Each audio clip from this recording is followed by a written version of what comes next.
요한복음 2장 1절에서 11절 말씀까지 우리 한 절씩 교독하겠습니다. 요한복음 2장 1절에서 11절 말씀, 제가 먼저 1절 말씀.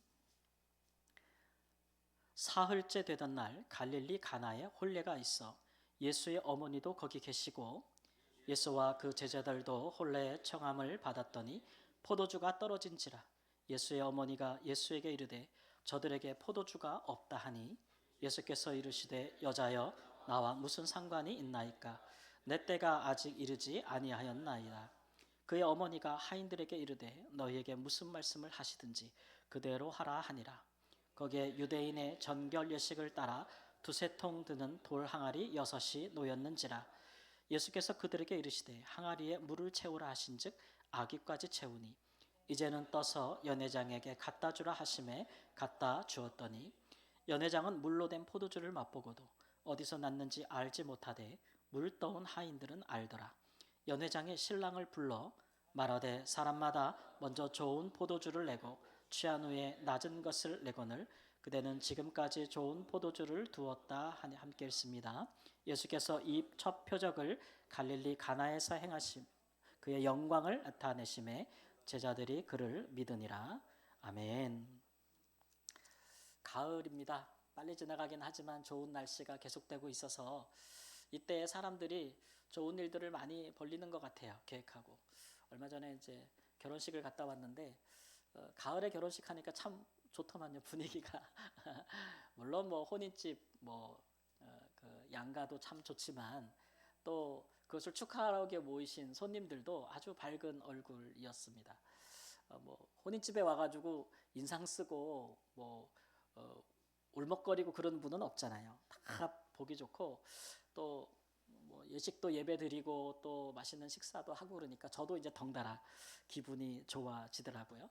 그러면서 이제 이런 생각이 들었어요. 아유, 그냥 이렇게 우리의 삶이 평범하고 또 우리의 일상이 이렇게 좀 함께 기뻐하고 즐거워하는 일들이 많았으면 좋겠다 이런 생각이 들더라고요. 그러다가 문득 이제 예수님 생각이 났습니다. 예수님도 이 땅에 계실 때 우리 결혼식 잔치처럼 잔치를 자주 벌이셨습니다. 그렇죠? 예수님이 잔치를 주관하시기도 하고 또 예수님께 고마운 마음으로 어떤 사람들이 예수님을 위해서 제자들을 위해서 잔치를 벌이기도 했습니다. 그래서 예수님께서는 가시는 곳마다 예수님이 가는 곳마다 항상 이런 즐겁고 기쁜 잔치들이 벌어졌어요. 우리가 예수님 그러면 십자가만 자꾸 생각하고 뭐 가시면류관 쓰신 예수님 막 피 철철 흐르고 막 이런 고통스럽고 일그러진 얼굴을 자주 떠올리시는 분들이 있으실 텐데 물론 예수님의 순환은 그의 공생의 마지막 부분에 정말 우리의 구원의 핵심과 중심의 복음으로 우리가 가지고 있지만 그러나 그것을 제외한다면 예수님의 대부분의 그 마지막 주간을 제외한 공생에는 예수님께서 항상 이렇게 고통스러워하시고 힘드신 모습으로 사신 것은 아니다 이런 얘기죠. 항상 어떻게 사셨을까요? 웃으시면서 즐거워하시면서 사람들과 함께 그렇게 사셨다는 겁니다. 그래서 우리는 이제 그 비결이 뭘까? 예수님 어떻게 그렇게 살 수 있었을까? 이런 것들을 오늘 한번 살펴보려고 합니다. 그래서 우리도 좀 우리 일상에서 주님과 함께 기뻐하고 우리에게 주어진 가족 이웃들과 함께 즐거워하는 일들이 많이 일어나기를 소망하는 것입니다. 그래서 우리 때문에 예수님 때문에 당시에 사람들이 많이 고통스러웠어도 기쁨의 잔치를 벌릴 수 있었던 것처럼 우리도 예수님처럼 우리의 삶에 이런 기쁨과 즐거움을 나누어 줄 수 있고 함께 누릴 수 있는 그런 통로가 되었으면 참 좋겠다라는 소망으로 오늘 말씀을 전하니 잘 깨달아 알아서 우리도 그와 같이 사는 은혜가 있기를 우리 주 예수님의 이름으로 축원합니다. 오늘 본문 말씀해 보니까 사흘째 되던 날이라고 되어 있거든요. 사흘째 되었다라는 얘기는 언제부터 사흘이냐 그러면 예수님께서 세례 요한에게 세례를 받으신 이후에 사흘째 되는 날이라고 3일째를 얘기하죠. 콕 집어서 얘기하는 거예요. 그러면 세례 받은 후 첫날 그날 그 다음 날은 뭐 하셨느냐 그러면 이제 제자들을 부르셨죠. 우리가 알고 있는 베드로와 야고보와 안드레와 또 빌립 이런 사람들을 제자도로 부르시고 그다음에 3일째 되던 날에 아주 특별한 일을 행하셨다라고 해서 기록하고 있는 것입니다. 3일째 되던 날 예수께서는 그의 생애에 첫 표적을 행하셨다 이렇게 이야기하고 있어요. 첫 표적을 행하셨다. 이 요한복음에서 이것이 의미가 있는 것은 요한복음의 다른 별칭은 표적의 책이라 그래요. 한번 같이 발음해 볼까요? 표적의 책.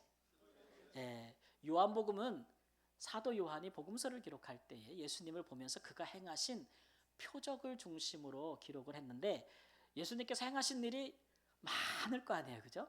그 중에 딱 몇 개만 뽑았냐 하면 7개. 7개만 딱 뽑아서 표적이라고 이름 붙이고 그것을 소개해주고 있어요. 왜 이 7개만 뽑았냐 하면 다른 일도 많이 하셨지만 이 7개만 봐도 이 7개 표적만 제대로 보고 깨달아도 예수님이 하나님의 아들이심을 믿을 수 있다. 그렇게 생각했기 때문에 사도 요한은 이 7개를 기록했습니다. 이 표적이란 말로 구분하는 것은 보통 우리가 뭐 기적이라는 표현을 쓰기도 하는데 기적과 좀 다르죠. 기적에는 어떤 메시지가 없어요. 그냥 기적은 불가능한 날이 일어나는 것을 기적이라고 하는 거죠. 근데 표적은 기적과 같은 것이나 그것을 보면 어떤 무엇을 알 수 있다는 거예요. 메시지가 담겨 있고 의미가 담겨 있기 때문에 표적이라고 부르는 것이죠. 그러니까 첫 번째 표적을 통해서 예수님이 하나님의 아들이심을 알 수 있게 되었다라고 이제 처음 소개를 하고 있는 것입니다. 근데 이 표적은 누구나 보고 알 수 있는 것이 아니고 오늘 본문 말씀을 보니까 특별히 예수님께서 보여주고 싶은 사람들이 있었어요. 그게 누구냐 그러면 제자들이죠. 그래서 11절 말씀에 제자들이 믿도록 이 표적을 행하신 것입니다. 그래서 이 표적은 이제 앞으로 예수님께서 행하실 많은 표적들과 역사들의 이제 서막을 이루는 것이죠. 그런데 이 표적을 보면 처음이니까 시작에 일어나는 첫 표적이니까 굉장히 의미심장하고 좀 웅장하고 좀 모든 사람이 주목할 만한 그런 것이었으면 좋겠는데 그렇게 강렬한 것이었으면 좋겠는데 예수님께서 행하신 표적은 그렇지는 않은 것 같아요. 우리가 잘 알고 오늘 찬양했듯이 첫 표적은 예수님께서 혼인잔치에서 물로 포도주를 만든 표적이라고 할 수가 있겠습니다. 이게 그렇게 의미가 있는 것일까라는 생각을 들 수 있어요. 특별히 이제 어떤 분에게는 야 이거 대단하다고 여길 수 있겠네요. 와인 좋아하시는 분들, 포도주 좋아하시는 분들은 이야 이거 뭐 예수님이 엄청난 일을 행하셨네 그럴 수 있겠는데 그렇지 않은 분들은 이게 그렇게 큰 표적인가 그럴 수도 있겠습니다. 특별히 우리 한국 교회는 교회 전통상 이 음주 이런 것들을 좀 금기시하잖아요. 우리 교회가. 그러니까 이게 뭐 도대체 왜 표적이라는 거지? 이제 이렇게 생각할 수가 있죠. 그래서 이 예수님의 첫 표적이 흥미롭지 않을 수가 있어요. 다른 복음서와 비교해봐도 좀 그럴 수 있어요. 왜냐하면 다른 공간복음, 마가복음이나 다른 복음서를 보면은 예수님이 행하신 첫 기적을 설명할 때 그것과 비교해보면 물로 포도주를 만드신 것은 조금 좀 딸리지 않나 이런 생각이 들어요. 마가 같은 경우, 사도 마가 같은 경우는 예수님께서 귀신을 쫓아내신 사건을 첫 사역으로 우리에게 기록해주고 있거든요. 누가복음에서는 예수님께서 40일 동안 금식을 하시면서 여러분 40일 동안 금식하신 적이 있습니까? 없잖아요. 40일 동안 금식하시면서 기도하시고 성령을 충만 받으신 후에 그의 고향 나사렛에 가서 딱 설교하시는 그런 부분을 첫 사역으로 다루고 있거든요. 그런 거에 비해서 이게 물로 포도주를 만드는 건 좀 고상하지 못하다. 이게 무슨 표적이 될 수 있는가 이런 생각이 들 수도 있는 것이죠.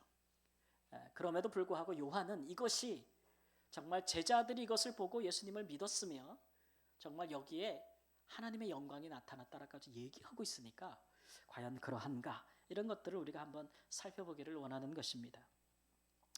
우리가 알다시피 예수님을 미워하는 사람들은 예수님에게 흠을 잡고 책을 잡으려고 아주 혈안이 되어 있었습니다. 그가 하는 말 하나하나 그가 보이는 행동 하나하나, 그에게서 흠을 찾을 수 없던 그의 제자들에게까지라도 면밀히 감시하면서 뭐라도 하나 책 잡아서 고소하고 고발해서 그를 무너뜨리거나 죽이려고 하는 시도들을 굉장히 많이 했거든요. 근데 예수님을 봐도 책 잡을 만한 것이 없는 거예요. 그래서 그들이 발견해낸 것이, 하나 잡은 것이 뭐냐면 먹고 마시는 문제로 시비를 거는 것입니다. 예수님은 참 많이 먹어, 이런 얘기죠. 예수님은 잔치를 많이 벌리니까 아주 식탐이 대단해, 이렇게 비난하는 거예요.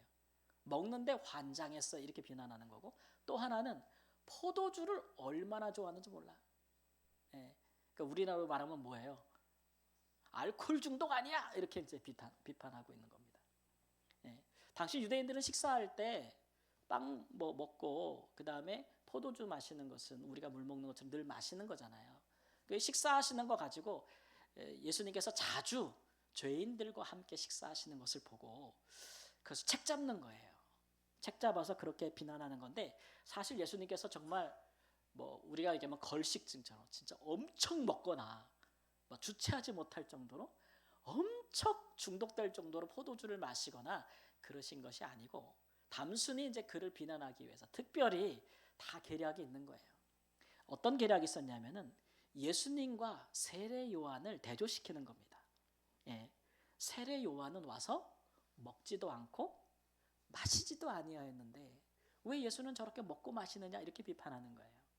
왜냐하면 예수님은 세례 요한과 같은 사역을 하셨고 그의 사역을 이어가시는 분이었기 때문에 예수님의 제자들 중에는 세례 요한의 제자들도 있었고, 세례 요한을 통해서 죄를 회개하고 많이 그를 따랐던 백성들이 세례 요한이 예수님을 따르라고 하니까 누굴 향했어요?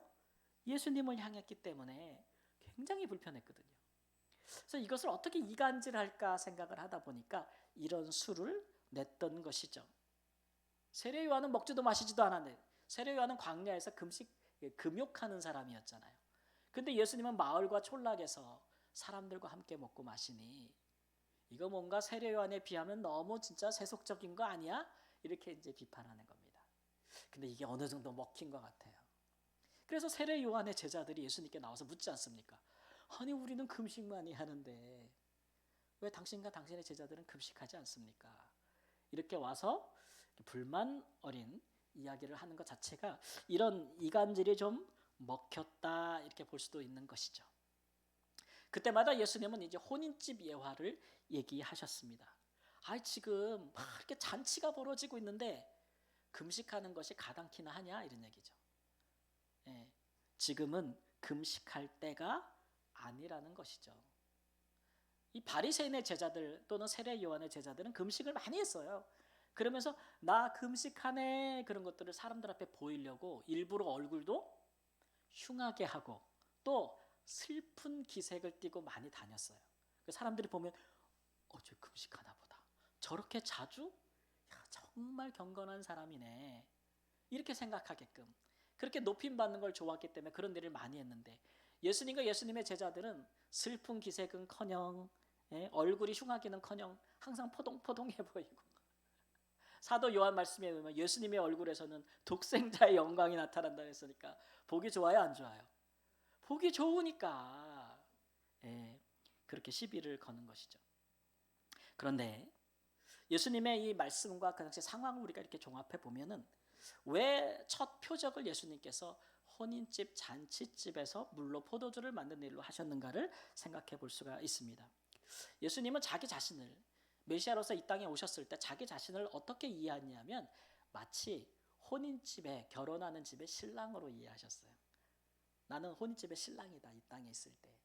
제자들은 누굴까요? 그러면 들러리예요, 신랑의 친구들. 그러면 결혼식에 참여한 모든 손님들은 누구예요? 예수님의 말씀을 듣고 예수님을 믿고 하나님의 백성이 된 사람들, 천국으로 하나님 나라의 백성으로 새롭게 거듭난 사람들이 촌님인 거죠. 그러니까 그런 사람들과 예수님께서 함께 즐거워하는 것이 마땅하지 않겠어요?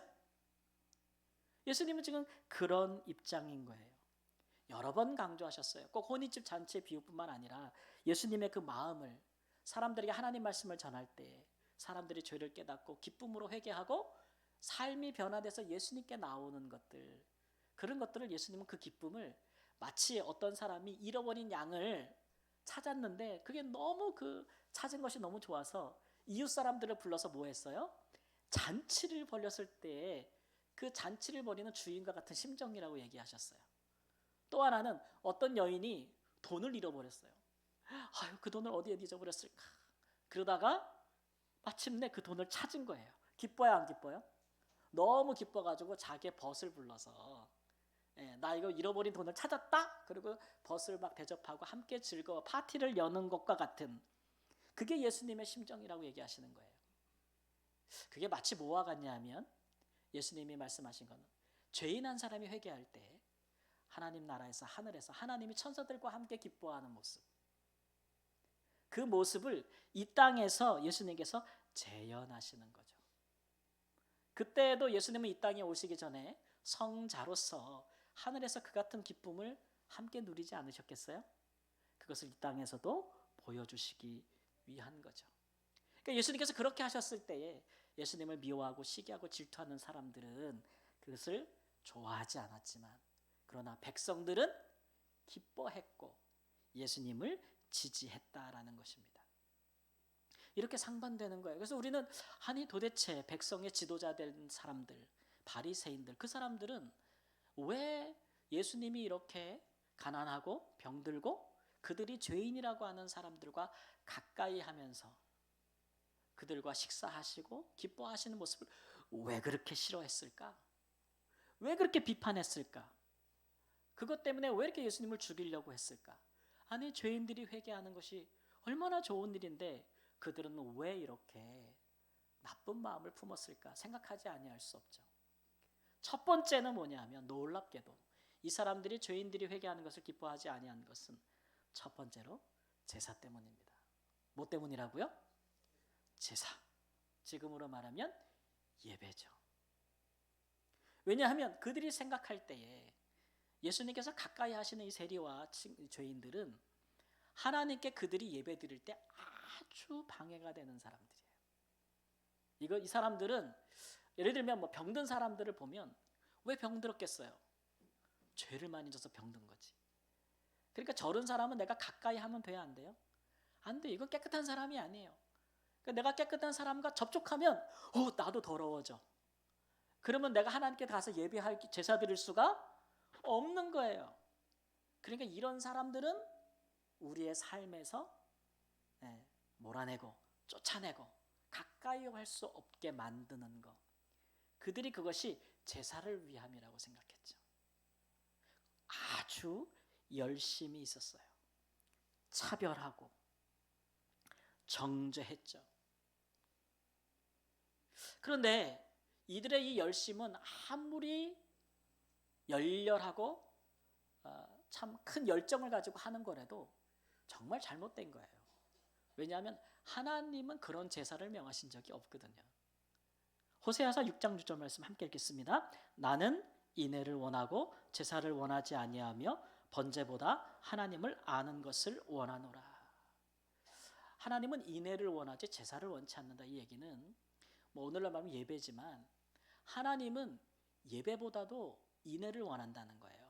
그러니까 우리가 사람을 멸시하고 경시하고 미워하면서 하나님께 예배하고 제사 드린들 하나님이 그것을 받으시지 않는다는 걸 의미하고 있는 거죠. 여러분 잘 생각하셔야 됩니다. 예수님도 마태복음 5장 23절 24절 말씀 이렇게 말씀하셨습니다. 그러므로 예물을 제단에 드리다가 거기서 내 형제에게 원망 들을 만한 일이 있는 것이 생각나거든 예물을 제단 앞에 두고 가서 먼저 형제와 화목하고 그에 와서 예물을 드리라. 내가 형제에게 뭘 잘못했어. 죄를 범했어요. 그러면 그 상태에서 하나님께 가서 제사 드리는 것과 속죄제를 드리는 것과 형제한테 가서 내 잘못을 고백하고 용서받고 화목하는 것과 무엇이 더 중요하다고 보신 것입니까? 예수님은? 네. 후자를 더 중요하다고 보신 거예요. 그렇지 아니하면 앞의 제사는 의미가 없다고 얘기하신 겁니다. 이거는 정말 우리가 받을 만해요. 왜냐하면 이 유대인들이 제사에 아주 열심히 있었던 것처럼 우리 한국교회 성도님들은 예배에 아주 열심히 있거든요. 전 세계 아마 교회들 중에 한국 교회 성도님들의 예배에 대한 열심을 따라갈 민족은 없을 것 같아요. 우리는 다 뭐든지 예배예요. 그래서 예배는 다다익선 같아요. 많이 드리면 드릴수록 좋다라는 생각을 가지고 있어요. 이런 일들의 단점은 뭐냐면 예배를 많이 하면 내가 하나님의 백성으로서 잘 살 수 있을 것 같은 오해를 한다는 게 문제인 거죠. 그러니까 좀 우리가 편히 쓰는 말로 하면 예배로 다 때우는 거예요. 이게 어디에 영향이냐 그러면 어떤 분들은 우리가 이제 조선시대 때 유교가 있지 않습니까? 유교는 뭐를 많이 해야 돼요? 제사를 많이 드려야 되잖아요. 그런 의식들이 우리 안에 들어오는 거예요. 그래서 하나님을 기쁘시게 하는 방법은 뭐를 많이 드리면 돼요? 예배를 많이 드리면 돼요. 월요일, 화요일, 수요일, 목요일, 금요일, 토요일, 주일 공예배를 많이 드리고 하여튼 뭐든지 다 예배로 하면 하나님이 기뻐하실 것이라고 생각하는 거죠. 근데 그거는 하나님에 대한 오해예요. 우리 하나님은 예배보다 우리가 우리에게 있는 이웃들을 사랑하고 어려운 사람들을 긍휼히 여기고 그런 것들을 더 기뻐하는 예배로 여기십니다. 우리 하나님이 그런 분이라는 것들을 우리가 모르면 안 되는 거예요. 오늘 말씀해 보니까 이 혼인 그 잔치집에 유대인의 정결례식을 따라 두세 통 는 돌항아리 6이 있었다 그랬어요. 정결례식이라는 얘기는 당시에 이제 유대인들은 밥을 먹을 때 식사할 때 항상 오시는 손님들의 손과 발을 씻겼습니다. 샌들을 신고 또 기후가 먼지가 많은 그런 사막 기후 그러니까 손과 발을 씻는 습관이 있는 것은 당연하겠죠. 그리고 물이 귀하잖아요. 그러니까 손님에게 이 손씻과 발을 씻을 물을 제공하는 것은 아주 귀한 대접에 속해 있고 이것들을 집에 하인들이 했어요. 그런데 바리새인들은 이 일에 아주 열심히 있던 사람, 이거를 하나의 정결 예식이라고 말하는 것은 마치 제사장들이 하나님 앞에 제사 드릴 때에 제사장들이 먼저 하는 일이 있죠. 백성들을 위해서 제사 드릴 때 제사장들이 자기도 죄가 있으면 안 되잖아요. 그래서 먼저 자기를 위해서 뭐예요? 씻어요. 제사장들이. 그래서 번제단 옆에 물두멍이라고 해서 제사장들이 씻는 곳이 있었어요. 예. 근데 바리새인들은 우리도 우리의 삶 가운데 제사장처럼 살아야 된다. 그래야 거룩해야 된다. 그래야 메시아가 오신다. 그래야 하나님 나라가 이루어진다. 이렇게 가르쳤거든요. 그래서 집에서 매일같이 먹는 식탁을 번제단처럼 여기라고 가르쳤어요. 그러니까 식탁에서 함께 모여서 먹고 마시기 전에 손발을 씻는 것은 하나의 제사의식과 같다고. 제사장의 정결의식과 같다고 그렇게까지 가르쳤거든요. 그러니까 이런데 이 정결의식을 시행하는 물이 있으면 돼요? 안 돼요? 반드시 있어야 되는 거잖아요. 이거 안 하면 손님을 대접하지 않는 거예요. 더럽게 하는 거예요. 반드시 있어야 되는 거죠. 근데 예수님께서는 그 정결의식에 쓸 물을 그 항아리에 된 물을 뭘로 바꿔버렸어요? 포도주로 바꿔버렸어요. 바리새인들이 볼 때 이거는 좋은 일이 아니에요. 그렇죠? 정결 예식을 폐하는 거잖아요. 근데 예수님은 왜 이렇게 하셨냐 그러면 예수님은 사람이 손과 발을 물을 씻는 걸로 거룩해지지 않는다. 손과 발을 씻음으로 그 사람의 마음과 그 사람의 삶이 거룩해지지 않는다는 거예요. 예. 그것을 가르쳐 주시려고 그렇게 하느니 차라리 그것으로 지금 혼인 잔치집에서 잔치가 벌어졌는데 오는 사람들을 기뻐하고 즐겁게 할 만한 포도주가 모자르잖아요. 그 일에 쓰게 하는 것이 더 합당하고 사람이나 하나님에게 기뻐하실 만한 일이다 라고 말씀하고 계시는 거죠. 예, 그렇게 원하시고 계신 거예요. 그러니까 우리가 이제 예수님의 이 사고와 예수님이 행하신 첫 표적을 이렇게 따라가다 보면 예수님이 무엇을 중요하게 생각하셨는지를 알 수 있어요. 그렇죠? 예수님은 우리의 일상에서 우리가 어디에 마음을 쏟고 뭐를 귀히 여기고 뭐를 중하게 여기며 살아가야 될지를 보여주는 거예요. 중요한 것은 사람의 겉모습과 외모 이런 게 아니고 의식과 형식 필요하지만 그것보다 더 중요한 것은 뭐냐면 사람을 사랑하는 거예요.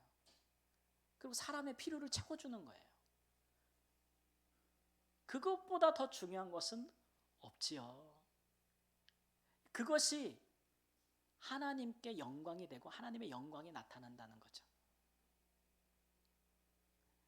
우리가 하나님 앞에서 깨끗하고 멀쩡하고 화려한 모습으로 먹고 입고 사는 것 자체가 하나님의 영광이 아니고 우리의 평범한 일상에서 우리가 우리에게 주신 자들과 우리에게 있는 자들과 또 우리가 뜻하지 않게 우리의 이웃이 되어 가고 있는 힘들고 어려운 사람들에게 우리가 그리스도의 사랑을 실천하는 것, 일상에서 거기에 하나님의 영광이 있다는 거예요. 하나님의 영광이 있다는 거예요. 거기에 하나님의 영광이 깃들고 임재한다는 겁니다. 우리가 살면서 하나님의 영광이 우리의 삶 가운데 어디 있겠는가? 하나님의 살아계심을 내가 어떻게 느낄 수 있겠는가? 그렇게 의문을 갖고 물음표를 가지고 계신 분들은 하나님의 영광이 깃들고 역사하는 곳에 내가 관심이 없어서 그래요. 하나님이 귀히 보시는 것을 나는 천히 보고 하나님께서 중요하게 생각하는 것들을 우리는 가볍게 생각하기 때문에 우리가 일상을 살아도 그 일상에서 하나님의 영광과 예수님이 누리고 계신 기쁨과 즐거움을 누리지를 못하는 거죠. 그러니까 우리가 신앙생활하면서 가장 관심을 기울여야 될 부분은 바로 이런 부분이죠. 특별히 우리 예수님을 따라서 우리도 사람들에게 그 사람들을 사랑하고 그들의 필요를 채워주고 함께 사랑을 주고받는 일들에 마음을 두심으로써 주님의 영광이 함께 하시는 천국의 잔치를 기뻐하고 즐거워하는 일들을 누리시는 은혜가 있기를 우리 주 예수님의 이름으로 축원합니다. 두 번째로 왜 유대인들은 죄인들이 회개하는 것을 기뻐하지 않았을까? 그러면 자기의 때문에 그렇습니다. 자기의. 나는 의롭다는 것이죠. 그러니까 이 죄인들을 예수님이 찾아가고 그들에게 하나님 말씀을 전하고 막 이런 것들을 이 바리새인들은 좋게 보지 않았어요. 왜냐하면 그 사람들은 자기들이 엮여서는 안 될 사람들로 봤거든요. 그 사람들은 죄인이고 나는 뭐예요? 의인이죠. 그 사람들을 보면서 만족하는 거예요. 여러분, 예수님께서 비유로 말씀하신 것, 예수님께서 성전에 가셨다가 기도하는 두 사람을 보고 얘기하신 거 기억하시나요? 세리는 하나님 앞에서 하나님만 보면서 자기 가슴을 치며 죄를 회개하는데 바리새는 어떻게 했습니까? 하나님을 보는 게 아니에요. 옆에 있는 세리를 보는 거죠. 하나님, 나는 이 세리보다 의로운 것을 감사합니다. 나는 이 세리보다 헌금하는 것을 감사합니다. 나는 이 세리보다 일주일에 금식을 2번이나 합니다. 감사합니다. 이 마음인 거죠. 이 마음. 그 마음이 있으니 세리를 긍휼히 여기고 불쌍히 여기는 마음이 있겠습니까? 그들을 찾아가는 하나님 아버지의 마음이 그들에게는 없어요. 자신과 비교하여 자기를 만족시키고 자기 사랑이죠. 아주 이기적인 경건이에요. 이런 경건 때문에 이 사람들은 죄인들이 회개하는 것에 관심이 없었습니다. 예수님께서 그렇게 하셔도 그 사역에 가치를 두지 않았던 것이죠. 그들에게 이 일반 백성들은 그저 그들을 만족시켜주고 그들이 이용할 수 있는 수단에 불과했어요. 근데 예수님에게 있어서 이 사람들은, 백성들은 수단이 아니었어요. 예수님이 어떤 일을 이루기 위해서 이 사람들을 이용하고 필요한 대상들이 아니고 예수님은 그들을 위해 오셨고 그들을 위해 사셨고 그들을 위해 자신을 내어주셨습니다. 그러니까 백성들은 예수님에게는 수단이 아니라 목적이었어요. 뭐였다고요? 목적이었어요. 예수님께서 이 일을 행하실 때 사람들에게 돋보이지 않아도 예수님은 상관이 없었어요. 외식이니까 사람에게 보이려고 하는 거는. 예수님이 이 일을 하는 것을 비난하고 조롱하고 비웃어도 예수님은 거기에 반응하지 않으셨습니다. 그리고 그들의 오히려 친구가 되어주셨다라는 것이죠. 이게 예수님의 모습이에요. 거기에 하나님의 영광이 임했다는 거예요. 그게 하나님께 영광이 되었다는 거예요. 여러분, 우리가 살면서 사람을 사랑한다는 것은 그 사람들을 수단으로 여기지 않는 것입니다. 목적으로 여기는 것입니다. 오늘도 장로님께서 저를 위해서 기도해 주셨는데 제가 목회자로서 교회를 목회하면서 우리 성도님들을 생각할 때에 우리 성도님들을 교회를 위한 하나의 수단으로 여기고 목회한다면 어떻게 되겠습니까? 이런 일에 저런 일에 여러분의 삶과 여러분의 구원과 거기 관심이 없는 거예요, 목회자가. 그리고 내가 교회를 목회하니까 여러분들 써먹는 데만 관심이 있는 거예요. 느끼시겠어요? 안 느끼시겠어요? 제가 그렇게 한다면 느끼시지 않을까요? 근데 예수님은 그렇게 성도들을, 백성들을 여기신 적이 없어요. 그렇게 수단으로 여기는 사람은, 그런 목회자는 성도를 위하여 섬기거나 자신을 내어주지 않는 거죠. 그렇지 않겠습니까? 저희 딸이 지금 이제 공부하고 있잖아요. 딴 데 가서. 근데 거기 가서 이제 그 교회에 이제 다니게 됐는데, 한인교회. 근데 주일날 오전에 예배를 드리고 그다음에 오후에 청년부 모임과 이런 것들이 있대요. 근데 아무래도 이제 가족을 떨어지니까 외롭지 않습니까? 청년부 예배를 드려야 되는데 그 교회에서 이제 목사님이 우리 오후에는 우리가 지역에 있는 아이들을 교회로 초청해서 한글도 가르치고 이제 이렇게 여러 가지 복음을 전하는 일들을 하는데 그 일에 교사가 없다. 어느 교회나 교사가 없어. 그건 안 하고 싶어 하여튼간. 예. 그런데 시온이 네가 좀 해줄 수 있겠니? 라고 생각을 한 거예요. 근데 마음 한편에는 청년부랑 같이 놀러 다니고 막 하고 싶은데 그거 하면은 청년들하고는 교제가 없을 것 같은데, 또 한편으로는 또 아버지가 또 목회자라서 그런지 목사님이 너무 짠하고 오죽하면 나에게까지 얘기했을까, 그 일을 내가 해야 되지 않을까 생각이 돼서 기꺼이 맡았다는 거예요. 그래서 오후에 계속 이제 한글 학교를 하면서 하고 있다 보니까 교회 청년들하고 하나도 시간을 같이 보내지 못하니까 좀 뻘쭘한 거죠.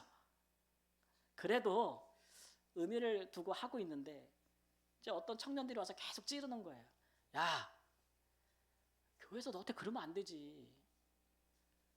너를 그렇게 이용해 먹으면 되니, 목사님이? 그러면서 너를 생각하면 청년들하고 어울리게 해야지. 너만 쏙 빼가지고 청년부랑 떨어지게 하면 그거 목사님이 너를 생각하는 게 아니야 라고 자꾸 옆에서 친구들이 그렇게 얘기하니까 또 귀가 이제 이렇게 이제 팔랑팔랑 거려가지고 엄마랑 아빠한테 이제 상담하는 거죠. 엄마 진짜 그런 걸까? 아빠 진짜 그런 걸까? 목사님이 진짜 나를 그렇게 생각하는 걸까? 이런 것들이 참 중요한 게, 왜냐면 제가 어제도 이번 주에 기독신문을 봤는데 청년들이 한국교회를 떠나는 이유에 대해서 얘기하고 있더라고요. 근데 그 통계가 나오는데 떠난 주요 이유를 모아보면 하나 하더라고요.